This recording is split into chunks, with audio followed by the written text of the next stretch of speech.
ان فی خلق السماوات والارض واختلاف اللیل والنہار، یقیناً آسمانوں اور زمین کی تخلیق میں اور رات اور دن کے الٹ پھیر میں لآیات لأولی الالباب، ہوش مند لوگوں کے لیے نشانیاں ہیں۔ وہاں آیت ختم ہوئی تھی لآیات لقوم یعقلون، ان لوگوں کے لیے نشانیاں ہیں جو عقل سے کام لیتے ہیں، یا اولو الالباب۔ یہ پہلا قدم ہے ہدایت کا کہ کائنات کو دیکھو، کھول آنکھ، زمین دیکھ، فلک دیکھ، فضا دیکھ، مشرق سے ابھرتے ہوئے سورج کو ذرا دیکھ، یہ سب آیات الہیہ ہیں، ان کو دیکھو، اللہ کو پہچانو۔ اگلا قدم کیا ہے؟ جب اللہ کو پہچان لیا اب اسے یاد رکھو۔ الذین یذکرون اللہ قیاما وقعودا وعلی جنوبہم، جو یاد رکھتے ہیں، ذکر کرتے رہتے ہیں اللہ کا، کھڑے بھی، بیٹھے بھی، لیٹے بھی۔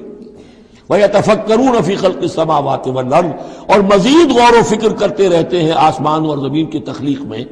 وہ ایک دوسرے نتیجے تک پہنچتے ہیں، پکار اٹھتے ہیں ربنا ما خلقت ھذا باطلا، اے رب تو نے یہ سب کچھ بیکار تو پیدا نہیں کیا ہے، بے مقصد تو پیدا نہیں کیا ہے۔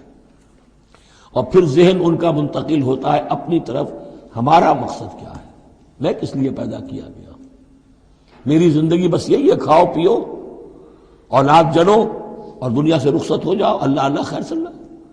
تو کیا مقصد ہوا زندگی کا؟ معلوم ہوا کہ نہیں، کوئی خلا ہے، انسانی اعمال کے نتیجے نکلنے چاہیے، نیکی کا بدلہ ملنا چاہیے۔ اس دنیا میں تو نہیں ملتا، اکثر نیکوکاروں جو ہے وہ دنیا میں فاقوں میں رہتے ہیں، اور بدکار جو ہے وہ عیش کرتے ہیں۔ تو کوئی اور زندگی ہونی چاہیے، کوئی اور دنیا ہونی چاہیے کہ جس میں بھرپور بدلہ مل جائے، مکافات عمل ہو۔